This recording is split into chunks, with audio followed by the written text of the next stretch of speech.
Hello hello hello students, good evening. मैं हूं आपका ट्यूटर मोहित शर्मा और आप देख रहे हो मेरा चैनल एक्सप्लेनर अग्निहोत्री, जिसमें मैं आज स्टार्ट कर रहा हूं क्लास 10th की साइंस का चैप्टर 6 लाइफ प्रोसेस।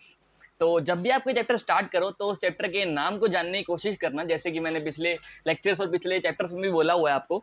तो अभी चैप्टर का नाम ले लेते हैं। पहले हम यहाँ पे चैप्टर का नाम है यहाँ पे लाइफ प्रोसेस। तो आप यहाँ पे लाइफ प्रोसेस से क्या समझते हैं? तो सबसे पहला जो वर्ड है यहाँ पर लाइफ, लाइफ का मतलब क्या हो सकता है? यहाँ पर हिंदी में देखा जाए तो लाइफ का मतलब होता है जिंदगी। जिंदगी तो एक बार लिख लेते हैं यहाँ पे। लाइफ का मतलब क्या बताया मैंने यहाँ पे? जिंदगी। कोई चीज लिविंग है तो वो क्या, इसीलिए क्या है, उसके अंदर एक लाइफ है। ठीक है, उसके अंदर क्या है? एक लाइफ है, जिंदगी। प्रोसेस से आप क्या समझते हैं? देखा जाए हिंदी में तो हिंदी में इसका वर्ड होता है प्रक्रिया।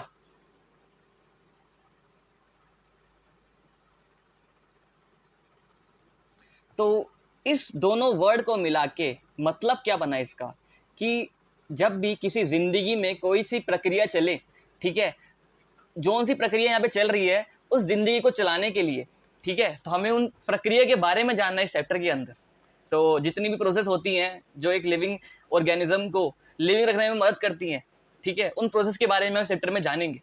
तो अभी सबसे पहले हम देख लेते हैं यहाँ पे कि हम डिस्क्राइब कैसे करें एक नॉन लिविंग को और लिविंग को।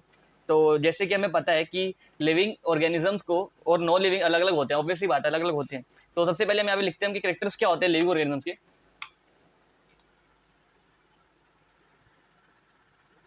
अब यहाँ पे कैरेक्टर्स का मतलब क्या है कि वो कैरेक्टर्स, ठीक है, लिविंग ऑर्गेनिजम्स के जो डिफरेंशिएट करता है नॉन लिविंग ऑर्गेनिज्म से, उनको।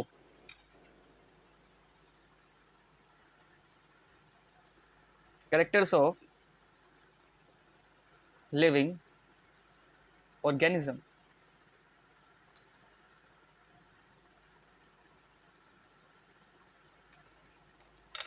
तो अब इसमें देखते हैं कि हम कौन कौन से कैरेक्टर्स होते हैं यहाँ पर। पहला कैरेक्टर होता है मूवमेंट। आप मूवमेंट से क्या समझते हो? लाइक मूवमेंट मतलब कहीं कोई चीज हिल रही है, ठीक, कोई चीज चल रही है, ठीक है, जैसे मैं अपना हाथ हिला पा रहा हूँ, ठीक है, मैं अपना मुंह हिला पा रहा हूँ, ठीक है, तो मैं यहाँ पे क्या कर रहा हूँ? मूवमेंट कर रहा हूँ। अब आप बोलोगे सर कि नॉन लिविंग थिंग को तो मूवमेंट कर पाते हैं, जैसे कोई गाड़ी हो गई, गाड़ी चल तो जाती है, वो तो नॉन लिविंग थिंग है। तो मैंने यहाँ पे कैरेक्टरिस्टिक्स बताए हैं किसके? एक लिविंग ऑर्गेनिजम्स के, ठीक है। नॉन लिविंग ऑर्गेनिजम्स के भी कैरेक्टरिस्टिक्स अलग होंगे, सेम टू सेम भी होंगे, लेकिन कुछ कैरेक्टर्स होंगे जो डिफरेंशिएट करेंगे इन दोनों को। वो मैं बताऊंगा आपको कि कौन से कैरेक्टर डिफरेंशिएट करते हैं, आप मुझे बताना, ठीक है। अब जैसे मैंने आपको मूवमेंट बता दिया कि उसमें कोई भी चीज अगर मूवमेंट हो रही है तो वो एक लिविंग ऑर्गेनिज्म का कैरेक्टर है, ठीक है। वो नॉन लिविंग का भी हो सकता है, ऑब्वियस सी बात है कि एक कोई गाड़ी है तो चल रही है, ठीक है, तो इसमें क्या हो रहा है? यहाँ पे मूवमेंट तो हो रही है ना। दूसरा देखेंगे हम यहाँ पे रेस्पिरेशन। हम सांस अंदर लेते हैं, ठीक है, और बाहर निकालते हैं, ठीक है, हम ऑक्सीजन अंदर लेते हैं और CO2 को बाहर निकालते हैं। क्या कोई नॉन लिविंग ऑर्गेनिज्म ये कर सकता है? नहीं कर सकता, ठीक है। तो ये डिफरेंशिएट कर रहा है एक लिविंग ऑर्गेनिजम्स को नॉन लिविंग ऑर्गेनिज्म से। सेकंड है रेस्पिरेशन। अब थर्ड देखते हैं यहाँ पे। थर्ड है सेंसिटिविटी। अब यहाँ पे सेंसिटिविटी का मतलब क्या है? सेंसिटिविटी का मतलब ये नहीं है कि भाई आपने जैसे कोई ऐड देख ली सेंसोडाइन की, ठीक है, उसमें बताया गया कि भाई हमने कुछ ठंडा खाया और हमारे दांत में कुछ सेंसिटिव हो गया बहुत ज़्यादा दांत, ठीक है, ठंडी चीज़ से। ये होता है थोड़ा थोड़ा, लेकिन नहीं होता है, इसको ऐसा नहीं बोलेंगे। सेंसिटिविटी का मतलब होता है कि आपके आसपास जितना भी कोई इन्वायरमेंट है आप उसको लेके सेंसिटिव हो। मतलब आपको पता चल रहा है कि कोई चीज़ यहाँ पे चल रही है, ठीक है, तो आपको पता है कि यार कोई चीज़, कोई गाड़ी है यहाँ से जा रही है हमारी तरफ से, तो हम सेंसिटिव हम उस गाड़ी को लेके भाई चल रही है। ये थोड़ी ना कि हमें पता ही नहीं कि वो गाड़ी चल रही है और हम उसके सामने आ जाएंगे। क्या हम उसके सामने आ पाएंगे? नहीं आ पाएंगे, ऑब्वियस सी बात है। तो आप क्या हो यहाँ पे? सेंसिटिव हो, ठीक है, किसी इन्वायरमेंट को लेके क्या हो? सेंसिटिव हो। यहाँ पर जब आप क्लास 11th में चले जाओगे तो ये सेंसिटिव वर्ड कॉन्शियसनेस में बदल जाता है कि आप कॉन्शियसनेस हो कि नहीं हो, आप कोई चीज़ को लेके कॉन्शियस हो कि नहीं हो। मतलब आप कोई भी चीज़ चल रही है यहाँ पे, मतलब समझ लो आप इसको कि आपने क्या करा, आपने कुछ गैस जलाई, ठीक है, गैस में पानी गर्म करने रख दिया। अब ये तो है नहीं कि भाई आप जाओगे और बहुत गर्म पानी है उसको आप पकड़ लोगे, नहीं पकड़ पाओगे ना। हमें पता है कि यार वो पानी गर्म है, हमें हार्म कर सकता है, तो हम कॉन्शियस है उस चीज को, हम सेंसिटिव है उस चीज को लेके। थर्ड है आपका ग्रोथ। अब ग्रोथ लिविंग ऑर्गेनिज्म में भी होती है, ठीक है, और नॉन लिविंग में भी होती है। लाइक आपने किसी नॉन लिविंग थिंग में ईंटें लगा दी, ठीक है, तो वो चीज बढ़ तो रही है, बढ़ रही कि नहीं बढ़ रही, ऑब्वियसली बात है बढ़ रही है। फिफ्थ है आपका रिप्रोडक्शन। कोई ऑर्गेनिज्म रिप्रोड्यूस कर रहा है, ठीक है, तो वो एक लिविंग ऑर्गेनिज्म की क्या है, कैरेक्टरिस्टिक है। सिक्स्थ है आपका एक्सक्रीशन, आप बॉडी वेस्ट को बाहर निकाल रहे हो, ठीक है, तो वो क्या है, यहाँ पे एक्सक्रीशन है यहाँ पे। सेवेंथ है आपका न्यूट्रिशन। न्यूट्रिशन का मतलब ये है कि हम खाना जब खाते हैं, ठीक है, तो हम उससे न्यूट्रिशंस लेते हैं सारे के सारे, ठीक है, तो एक लिविंग ऑर्गेनिज्म ही है जो न्यूट्रिशन लेता है यहाँ पर, ठीक है। अब ये मत बोलना कि नॉन लिविंग थिंग्स में भी तो सर एक गाड़ी चल रही है, हम डीजल देते हैं उसको तो वो भी तो न्यूट्रिशन ले रहे हैं, नहीं ऐसा नहीं होता, ठीक है। अभी हमने जान लिया यहाँ पे एक लिविंग ऑर्गेनिज्म के कैरेक्टरिस्टिक्स क्या क्या होते हैं। अब हम देखेंगे कि ये एक लाइफ प्रोसेस का मतलब क्या है। यहाँ पे हम डेफिनेशन लिखवाऊंगा, मैंने आपको बता तो दिया कि व्हाट इज लाइफ प्रोसेस, बस उसी को हम यहाँ पे एक सिंपल लैंग्वेज में लिखेंगे ताकि आप उसको जाके पेपर में लिख सको।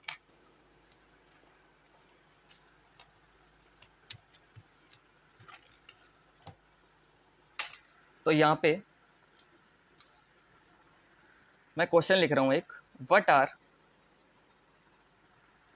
Life process.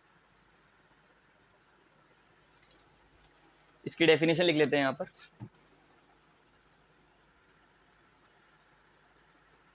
The basic and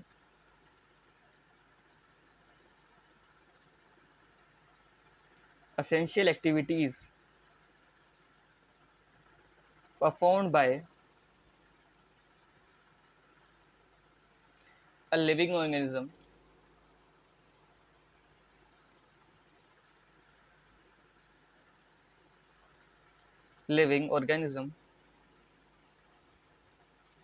to sustain and maintain life।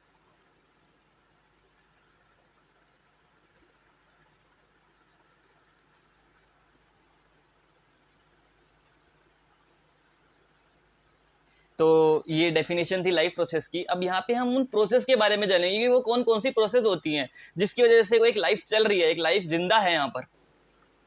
तो क्वेश्चन है यहाँ पर, what process would you consider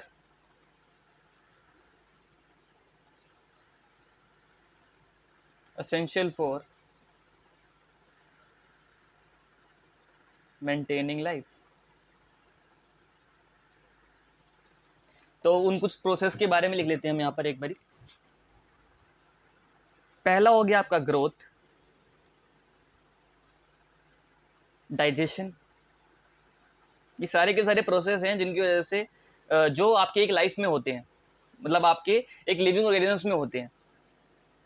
respiration, circulation, excretion and reproduction. हमें इन सबके बारे में अभी जानना है, ठीक है, हम इन सबको डिटेल में पढ़ेंगे इस चैप्टर के अंदर। अब आगे जाने से पहले मैं एक टर्म जो है उसको डिस्क्राइब करना चाहता हूँ, क्योंकि मैं इस टर्म को बार बार यूज करूंगा इस चैप्टर के अंदर, और वो जो टर्म है उसका नाम है मेटाबॉलिज्म। मेटाबॉलिज्म होता क्या है, एक मेटाबॉलिक प्रोसेस क्या होती है, उसके बारे में जानना है यहाँ पर। सबसे पहले मैं इस टर्म को बार बार लूंगा तो आपको उस टाइम समझना है कि अच्छा सर ने इसके बारे में ऐसे बताया था, तो यहाँ पे ये चीज हो रही है, ठीक है। टर्म है यहाँ पे मेटाबॉलिक प्रोसेस।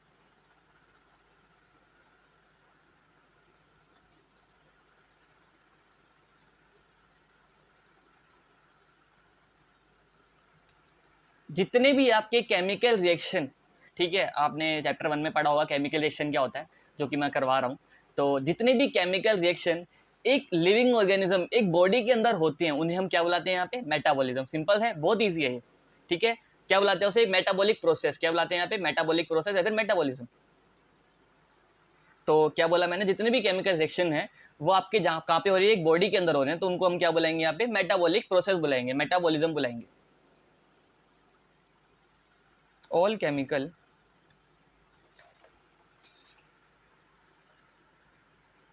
रिएक्शन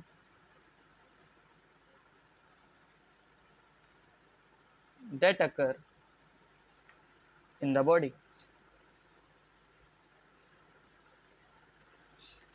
अब मेटाबॉलिक जैसे मैंने बता दिया आपको, लाइक आपको पता होगा कि जब भी कोई खाना बनता है, ठीक है, लाइक हमने कुछ खाना खाया, ठीक है, हमें उसके अंदर से क्या निकालने हैं, बहुत से न्यूट्रिशंस निकालने हैं, ठीक है, तो उसके लिए बॉडी के अंदर भी कुछ केमिकल रिएक्शंस होती हैं, ठीक है, उन केमिकल रिएक्शंस को हमें क्या बुलाएंगे यहाँ पे, मेटाबॉलिक प्रोसेस बुलाएंगे, ठीक है। अब मेटाबॉलिक प्रोसेस के भी ना दो टाइप होते हैं, कितने टाइप होते हैं, दो टाइप, तो लिख लेते हैं एक बार इसको।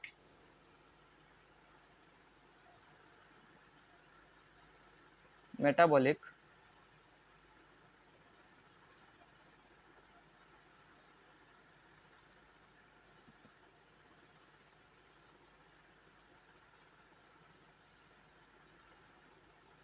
उन दो टाइप्स का नाम क्या होता है, पहले का नाम होता है अपना एनाबॉलिज्म, दूसरे का नाम होता है कैटाबॉलिज्म।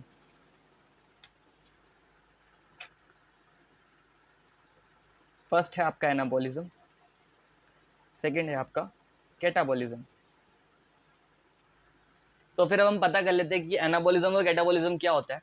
तो एनाबॉलिज्म में क्या होता है आपका कि स्मॉलर मॉलिक्यूल जितने भी होते हैं, ठीक है, हम उनसे एक लार्ज मॉलिक्यूल बना रहे हैं, क्या कर रहे हैं हम, वो से स्मॉलर मॉलिक्यूल्स है हमारे पास, ठीक है, उससे हम क्या कर रहे हैं, एक लार्ज मॉलिक्यूल बना रहे हैं, तो हम उसे क्या बुलाएंगे यहाँ पे, एनाबॉलिज्म, ठीक है। हमारे पास बहुत से छोटे छोटे मॉलिक्यूल्स हैं, ठीक है, बहुत से बड़े बड़े मॉलिक्यूल्स हैं, ठीक है, उस बड़े बड़े मॉलिक्यूल को हम तोड़ के एक छोटे छोटे मॉलिक्यूल्स में कन्वर्ट कर रहे हैं, ठीक है, तो हम उसे क्या बोलेंगे यहाँ पे, कैटाबॉलिज्म, ठीक है, क्या बोलेंगे हम यहाँ पे, कैटाबॉलिज्म। तो इसको एक बार लिख लेते हैं यहाँ पे हम, large molecules are made from smaller one.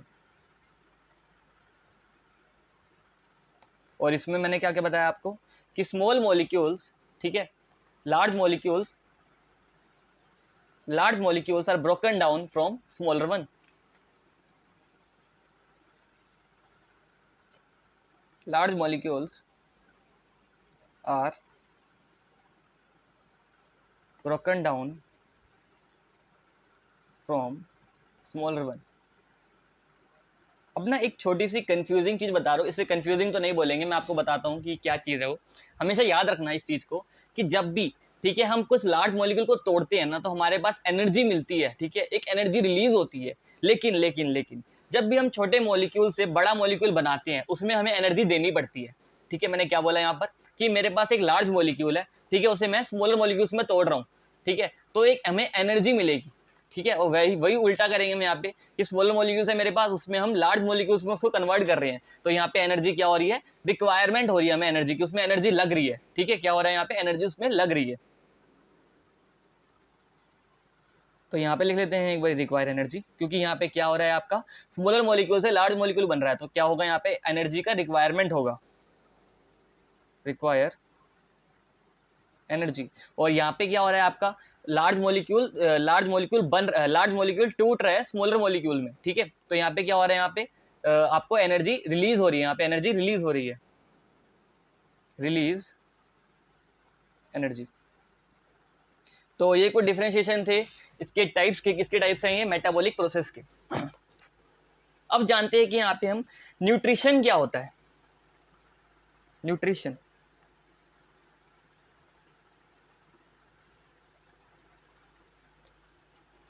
आप इसकी पहले सबसे पहले डेफिनेशन लिख लेते हैं, फिर मैं आपको इसको बताता हूँ कि इसका मतलब क्या है यहाँ पर। आप भी लिख लीजिए इस डेफिनेशन को, a process by which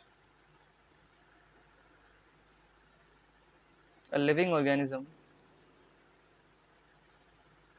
derive and utilize the food is called nutrition। Nutrition एक प्रोसेस है, ठीक है, वही प्रोसेस कहाँ पे होती है, लिविंग ऑर्गेनिजम्स में, ठीक है। न्यूट्रिशन क्या है, एक प्रोसेस है, इसमें होता क्या है यहाँ पे कि लिविंग ऑर्गेनिजम्स फूड लेता है, ठीक है, फूड लेता है वो, उसको कैसे मतलब उस फूड को यूटिलाइज करता है और डिराइव करता है, ठीक है, उनको छोटे छोटे मॉलिक्यूल्स में न्यूट्रिएंट्स में कन्वर्ट कर देता है, ठीक है। यहाँ पे मैं दो टर्म्स बता रहा हूँ आपको, पहली तो है आपकी न्यूट्रिशन, ठीक है, दूसरी है आपकी न्यूट्रिएंट्स। अब न्यूट्रिएंट्स क्या होते हैं ये देख लेते हैं एक बारी।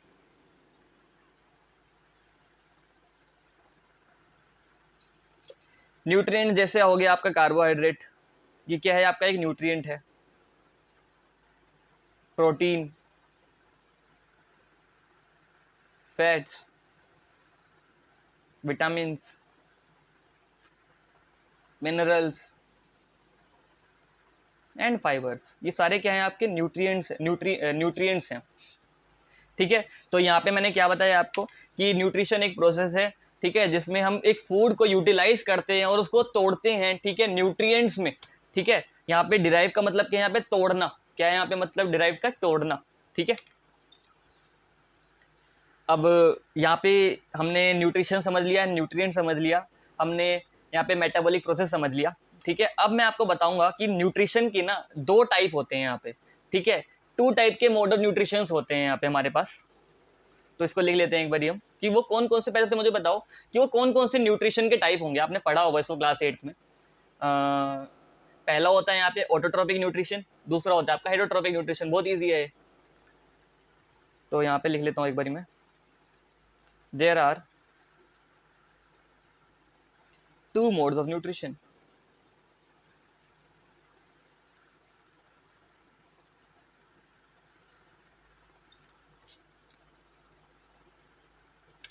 फर्स्ट है आपका autotrophic nutrition.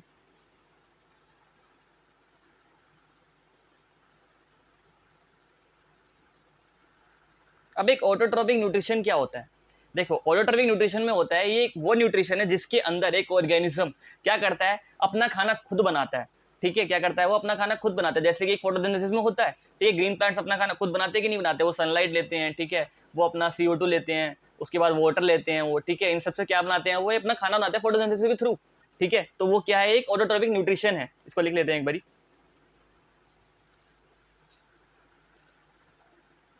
It is a kind of nutrition in which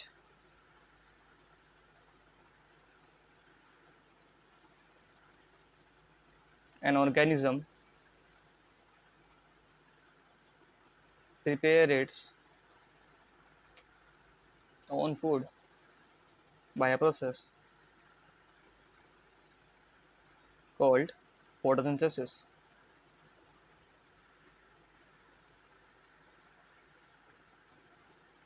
example देख लेते हैं इसके एक बारी क्या क्या होते हैं। ग्रीन प्लांट्स हो गया आपके पास, ठीक है, और कुछ बैक्टीरिया होते हैं जिनके पास फोटोसिंथेसिस होता है। ठीक है, कुछ फोटोसिंथेटिक बैक्टीरियाज भी होते हैं, वो हम आगे जाके जानेंगे वो कौन कौन से बैक्टीरिया होते हैं। पहला हो गया आपका green plants and some photosynthetic bacteria.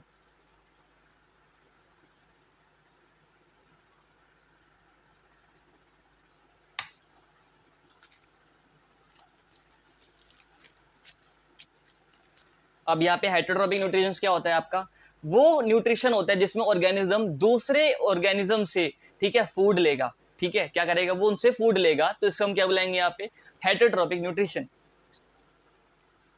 Second है आपका हेटेरोट्रोपिक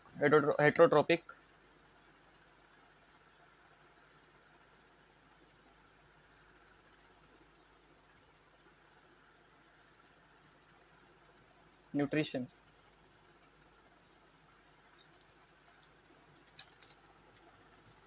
इसकी डेफिनेशन भी लिख लेते हैं एक बार हम। It is a kind of nutrition in which an organism takes food from another organism। Example लिख लेते हैं इसके हम एक बारी। एग्जाम्पल आप सबको बताओ, एनिमल हो गया, फंगी हो गया, ठीक है, एनिमल एंड फंगी।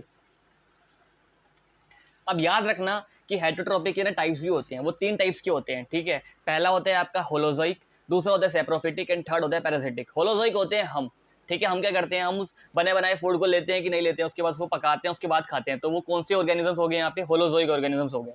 ठीक है, सेकंड आता है आपका सेप्रोफिटिक। सेप्रोफिटिक में क्या होता है यहाँ पे कि कुछ ऑर्गेनिजम्स क्या करते हैं ना कि दूसरे ऑर्गेनिजम्स के पास जाते हैं, ठीक है, लेकिन वो मर चुके होते हैं या फिर सड़ चुके होते हैं, ठीक है, डेड एंड डिकेइंग ऑर्गेनिज्म से, ठीक है, वो अपना खाना लेंगे, तो हम क्या बोलेंगे यहाँ पे, सेप्रोफिटिक। एंड थर्ड टाइप था आपका क्या, पैरासिटिक। पैरासिटिक में क्या होता है यहाँ पे कि एक ऑर्गेनिज्म हट्टा कट्टा है, ठीक है, अच्छा खासा चल रहा है, ठीक है, अब किसी ऑर्गेनिज्म में क्या हुआ, उसमें कुछ आ गया, थोड़ा सा दिमाग में थोड़ी सी प्रॉब्लम हो गई उसको, ठीक है, तो उसने क्या करा, वो उसके पास चला गया, ठीक है, उसने कहा कि यार तुम भी जिंदा रह लो, ठीक है, और मैं तुमसे खाना लेता रहूंगा, तुम मेहनत करो, मैं बैठ के खाऊंगा, ठीक है। तो पैरासिटिक में क्या होता है यहाँ पे आपका कि वो क्या करता है, एक ऑर्गेनिज्म वो दूसरे ऑर्गेनिज्म के पास जाता है जो अभी चल रहा है, ठीक है, वो अच्छा खासा खा रहा है, ठीक है, वो मेहनत करता है, ठीक है, बस वो क्या करता है यहाँ पे जाके उसकी मेहनत को लेता है, वो बैठा बैठा खाना खाता है उसको, ठीक है, तो उसको हार्म भी करेगा वो, ठीक है, क्योंकि उसका खाना खा, उसको न्यूट्रिशन नहीं मिल रहे, यहाँ पे क्या कर रहा है दूसरा ऑर्गेनिज्म उसके न्यूट्रिशन छीने जा रहा है, ठीक है, तो वो कौन से ऑर्गेनिज्म होंगे यहाँ पे आपकी, पैरासिटिक ऑर्गेनिज्म होंगे, ठीक है, तो इसको लिख लेते हैं एक बारी, heterotrophic nutrition are three types. पहला है आपका होलोजोइक जो मैंने आपको बता दिया, सेकंड है आपका यहाँ पे सेप्रोफिटिक, थर्ड है आपका यहाँ पे parasitic.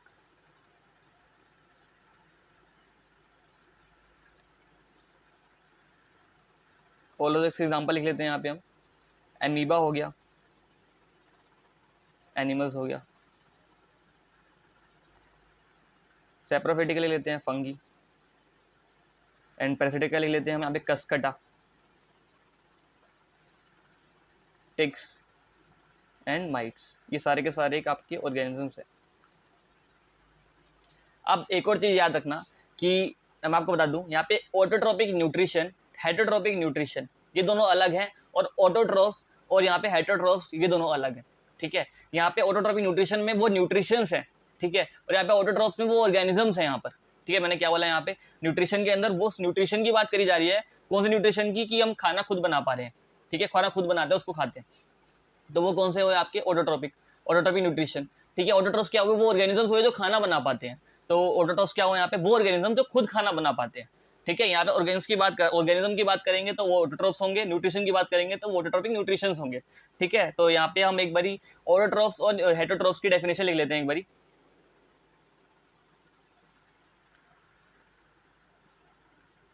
Depending on the mode of nutrition, organisms are classified as autotrophs and heterotrophs। तो यहाँ पे ऑटोट्रोप्स लिख लेते हैं, पहले उसकी डेफिनेशन लिख लेते हैं जो आपको एग्जाम में सीबीएसई और एनसीईआरटी में मदद मिलेगी आपको उसको पेपर में लिखने के लिए। Autotrophs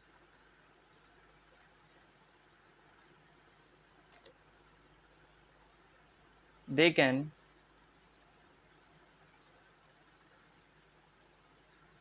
prepare their own food from simple inorganic source, जैसे कि कार्बन हो गया, ठीक है, कार्बन क्या यहाँ पे इनऑर्गेनिक सोर्स हो गया, कार्बन डाइऑक्साइड सॉरी, जैसे कार्बन डाइऑक्साइड, कार्बन डाइऑक्साइड यहाँ पे इनऑर्गेनिक सोर्स है, कार्बन एक ऑर्गेनिक सोर्स है, ठीक है, carbon dioxide and water. Example हो गए यहाँ पे वही ग्रीन प्लांट्स और कुछ बैक्टीरिया जिनके पास फोटोसिंथेसिस होता है।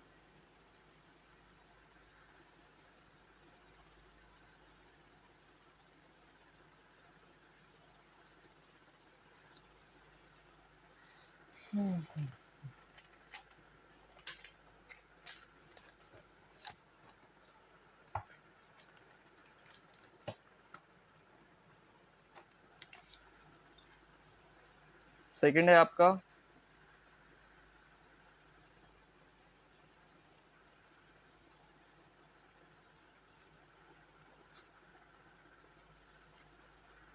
आपका हेटेरोट्रोप्स।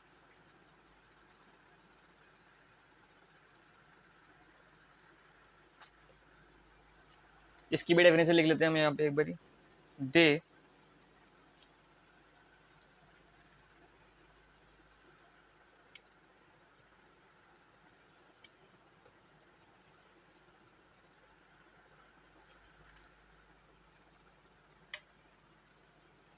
they cannot synthesize their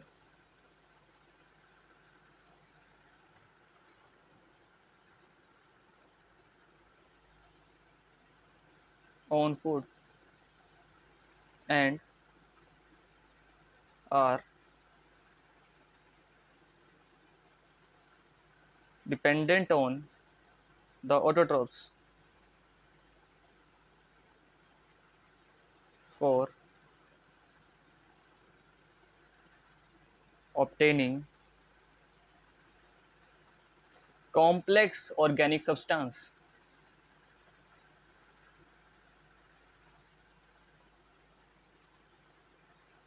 for nutrition। और एग्जाम्पल है इसका animals.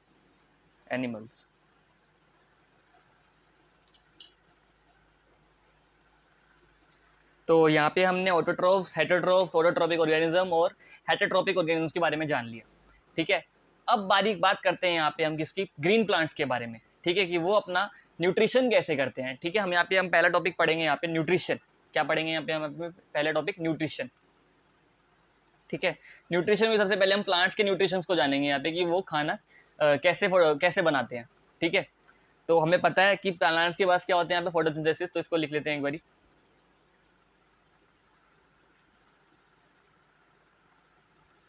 Green plants manufacturing their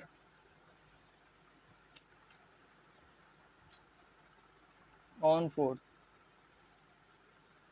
by the process, उस प्रोसेस का नाम क्या है यहाँ पे, photosynthesis. By the process of photosynthesis. अब फोटोसिंथेसिस में होता है क्या यहाँ पे कि हमें पता है वो करते क्या यहाँ पे, सबसे पहले याद रखना इस चीज को कि वो CO2 को और वाटर को यूटिलाइज करते हैं किसके प्रेजेंस में, सनलाइट के प्रेजेंस में। और क्या सनलाइट के प्रेजेंस में किसकी हेल्प से, क्लोरोफिल की हेल्प से। और हमें क्या देते हैं, O2 को। ठीक है, ऑक्सीजन देते हैं कि नहीं देते, प्लांट्स हमें पता है कि ऑक्सीजन देते हैं। ठीक है, किसके प्रोसेस के थ्रू देते हैं, फोटोसिंथेसिस के थ्रू। तो यहाँ पे लिखते हैं here they utilise CO2 and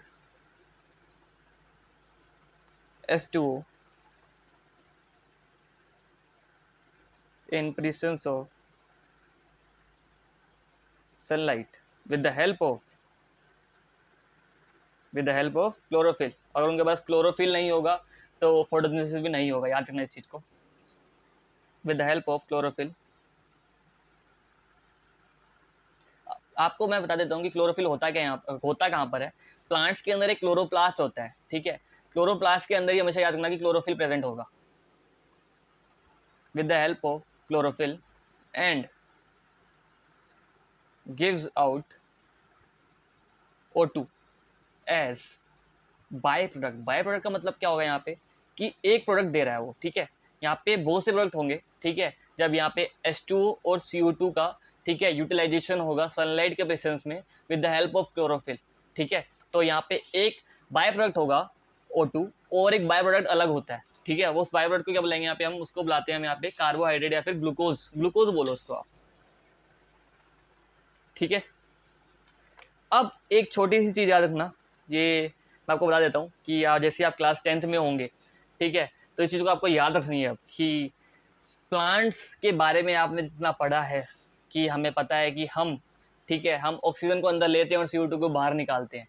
अगर मैं आपको बोलूँ कि एक प्लांट भी ये सेम चीज़ करता है कि वो ऑक्सीजन को अंदर लेगा और CO2 को बाहर निकालेगा, गैसेज एक्सचेंज में होता है ये। ठीक है, आपने पढ़ा होगा प्लांट्स में कि वो CO2 को अंदर लेते हैं और ऑक्सीजन बाहर निकालता है। ठीक है, वो क्या करता है, CO2 को अंदर लेते हैं और ऑक्सीजन बाहर निकालता है।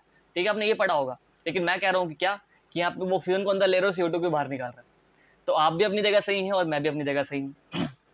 बस इस चीज़ को याद रखना कि CO2 को जब वो अंदर लेगा और ऑक्सीजन बाहर निकालेगा, ठीक है, तो उसमें सनलाइट होती है कि नहीं होती। ठीक है, तो ये जो प्रोसेस होती है, ये वाली फोटोसिंथेसिस की प्रोसेस, ये हमेशा दिन के टाइम पर होती है। क्या होती है, डे के टाइम पर। अब रात में भी उसको गैसेस एक्सचेंज करने हैं, तो रात के टाइम पर वो क्या करता है, यहाँ पे रेस्पिरेशन करता है। यहाँ पे क्या करता है, वो रेस्पिरेशन करता है, वो ऑक्सीजन को अंदर लेता है, ठीक है, और CO2 को बाहर निकालता है रात के टाइम पे प्लांट्स। ठीक है, मैंने क्या बोला यहाँ पे, दोनों चीज़ सही है आपकी, वो दोनों चीज़ करता है।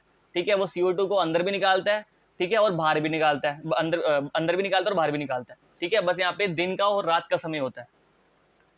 तो यहाँ पे हम लिख लेते हैं कि फोटोसिंथेसिस में 3 मेन इवेंट्स याद रखने हैं आपको। ठीक है, जो आपकी बुक में भी है, ये बहुत इंपॉर्टेंट मेन इवेंट्स हैं। ये पेपर में अगर क्वेश्चन आता है तो आपको इन 3 मेन इवेंट्स को लिखोगे, आपको नंबर आराम से 3 नंबर मिल जाएंगे। तो लिख लेते हैं इसको एक बारी। Main events of photosynthesis.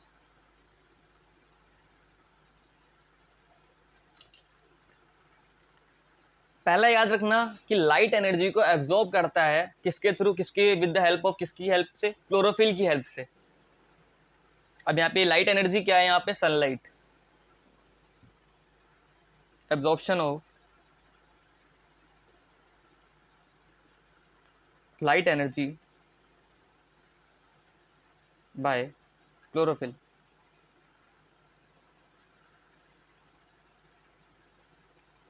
Second आपको याद रखना है कि वो लाइट एनर्जी को कन्वर्ट करता है केमिकल एनर्जी में। ठीक है, और वाटर मॉलिक्यूल को स्प्लिट करता है। आपको मैं बताता हूँ। ठीक है, इसको एक बार लिख लेते हैं हम यहाँ पे, कन्वर्जन ऑफ लाइट एनर्जी को क्या होता है, यहाँ पे केमिकल एनर्जी में कन्वर्ट करते हैं हम। Conversion of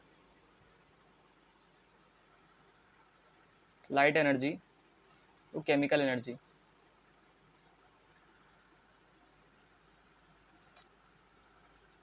and splitting of water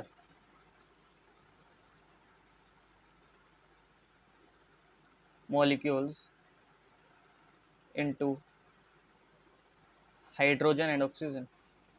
अब एक और चीज याद रखना कि प्लांट्स के अंदर ऑक्सीजन कहाँ से आता है। लाइक उनको पता होगा कि हम CO2 अंदर लेते हैं, ठीक है, ऑक्सीजन बाहर निकालते हैं, तो वो ऑक्सीजन बाहर कहाँ से आता है।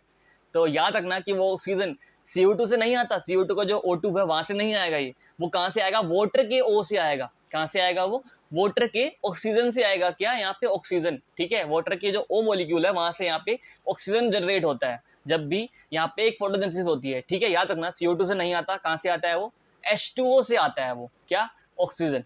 ठीक है, अब एक थर्ड पॉइंट याद कर लेते हैं कि CO2 का रिडक्शन स्टार्ट हो जाता है। यहाँ पे हम पढ़ेंगे यहाँ पे ऑक्सीडेशन रिडक्शन क्या होता है। ठीक है, याद रखना CO2 का रिडक्शन करके वो क्या बनाएगा, यहाँ पे कार्बोहाइड्रेट बनाएगा, ग्लूकोज बनाएगा। क्या बनाएगा गाइस, वो कार्बोहाइड्रेट या फिर glucose. Reduction of CO2 to form carbohydrate. अब कुछ छोटे छोटे पॉइंट्स है, उनको लिख लेते हैं एक बारी। पहला पॉइंट है यहाँ पे site of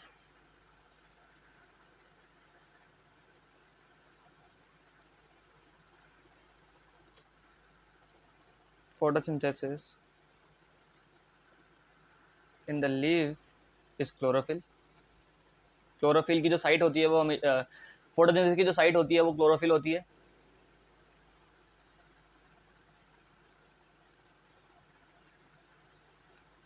It contains a green color pigment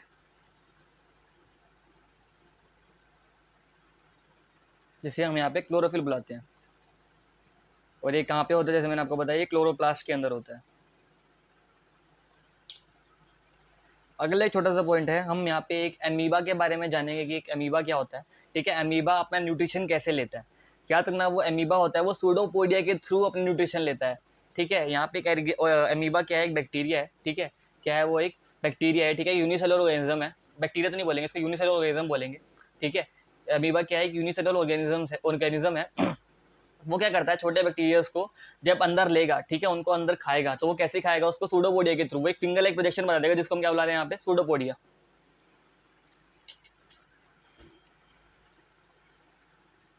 amoeba is a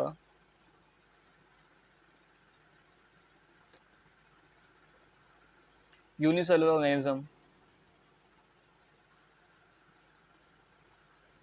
which follows holozoic mode of nutrition।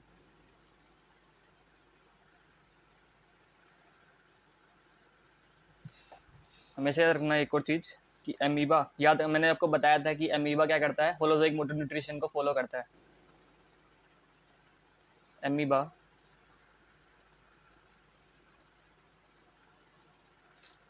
capture food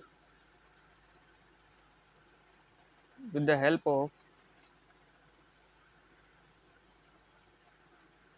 temporary finger like projection, ठीक है, वो टेम्परेरी होती है, ठीक है, मतलब ये नहीं कि वो फिंगर लाइक प्रोजेक्शन पूरे टाइम रहेगी, वो बस उस टाइम वो फिंगर लाइक प्रोजेक्शन तब बनाता है जब उसको खाना, उस खाने को, उस बैक्टीरिया को कैप्चर करना है, ठीक है, अपने प्रे को कैप्चर करना है।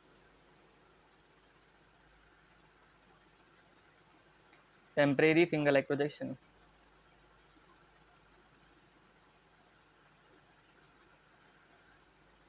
process is called pseudopodia. Pseudopodia में पी साइलेंट होता है।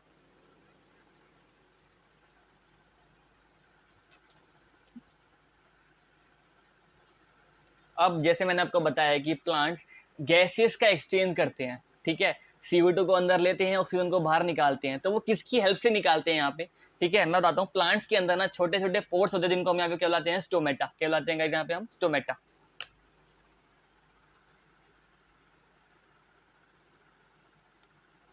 Plants carry out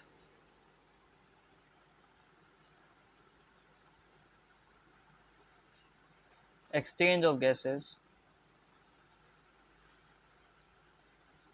with surrounding atmosphere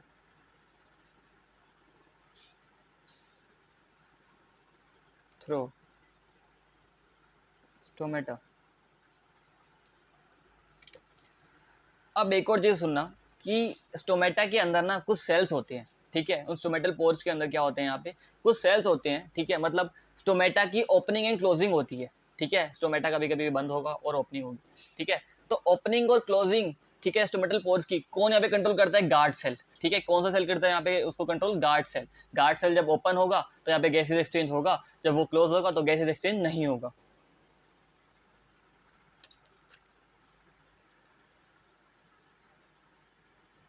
Plants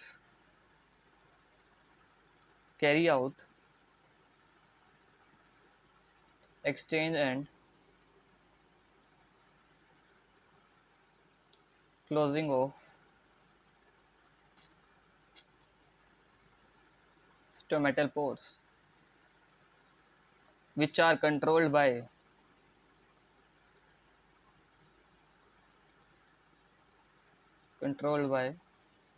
guard cell. ये जितने भी नोट्स हैं आपको, ठीक है, इसकी जो सॉफ्ट कॉपी है वो आप मेरे व्हाट्सएप और टेलीग्राम चैनल से आप उनको डाउनलोड कर सकते हो। उनके जो लिंक है वो डिस्क्रिप्शन में है, तो वहाँ से आप उन चैनल्स में ज्वाइन हो सकते हो। तो अगर आपको असाइनमेंट्स, नोट्स और मेरे पीपीएस या फिर डीपीपी चाहिए तो आप उन लिंक्स में जाके ज्वाइन हो सकते हो, ठीक है, उन लिंक से मेरे चैनल में जाके ज्वाइन हो सकते हो, और वो जो लिंक है वो डिस्क्रिप्शन में आपको मिल जाएगा। तो यहाँ पे मैंने बताया गार्ड सेल का क्या काम होता है, यहाँ पे वो स्टोमेटल पोर की ओपनिंग एंड क्लोजिंग करता है, ठीक है, उनकी ओपनिंग, ठीक है, उनको खोलता है या फिर उनको बंद करता है ताकि गैसेज एक्सचेंज हो या फिर ना हो। लेकिन अभी होता कब है, याद रखना, गार्ड सेल के अंदर जब पानी भर जाता है, ठीक है, वो क्या बन जाता है, वो टर्जिड बन जाता है, ठीक है। तो यहाँ पे आपको पता होगा हमने 2 बैलून लिए, ठीक है, जब आप उसको फुला दोगे तो क्या वो सर्फेस एरिया कम करेंगे कि ज़्यादा करेंगे, ऑब्वियसली बात है वो ज़्यादा करेंगे सर्फेस एरिया को, ठीक है। तो उससे क्या होगा यहाँ पर, उससे आपकी यहाँ पे देखना, जैसे ही कोई चीज़ स्वेल होगी, ठीक है, क्या होगी यहाँ पे, स्वेल होगी, ठीक है। मेरे पास 2 बैलून्स हो गए, ठीक है, सिंपल से 2 बैलून्स हो गए। अब याद रखना, ठीक है, जो आपके गार्ड सेल होते हैं वो बनाना शेप के होते हैं, ठीक है, तो डंबल बनाना शेप के होंगे वो, ठीक है, कुछ इस टाइप के होंगे वो, इस टाइप के, ठीक है। जब ये बिल्कुल बंद होंगे, मतलब ठीक है, इनमें पानी नहीं भरा होगा, तो गार्ड सेल आपके क्लोज हो गए, ठीक है। जैसे इसमें पानी बढ़ जाएगा तो वो क्या होंगे यहाँ पे, वो खुल जाएंगे, ठीक है, जिसकी वजह से क्या होगा यहाँ पे गैसेस का एक्सचेंज स्टार्ट हो जाएगा। क्या हो जाएगा, गैसेस का एक्सचेंज स्टार्ट हो जाएगा, ठीक है। जब भी आपके गार्ड सेल टर्जिड बन जाते हैं, ठीक है, उनके अंदर पानी आ जाता है, तो यहाँ पे ओपनिंग हो जाती है स्टोमेटा की, ठीक है। जब आपके गार्ड सेल फ्लैसिड हो जाते हैं, ठीक है, सिकुड़ जाते हैं, तो यहाँ पे क्या होता है, वो क्लोजिंग हो जाती है किसकी, स्टोमेटा की, स्टोमेटल पोर की। तो इनको लिख लेते हैं, बहुत इंपॉर्टेंट पॉइंट्स है।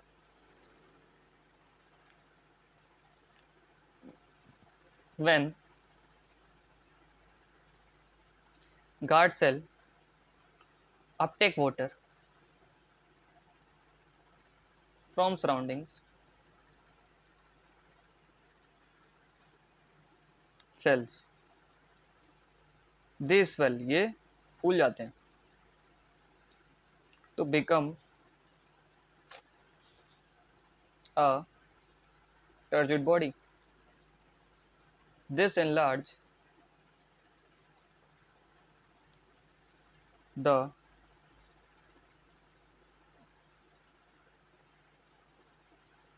pore in between and causes stomatal opening.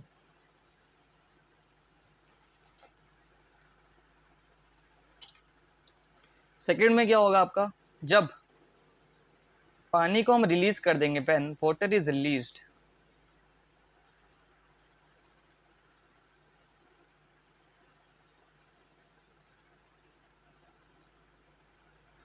Guard cell आपका फ्लैसिड बन जाएगा, सिकुड़ जाएगा, गार्ड सेल बिकम फ्लैसिड,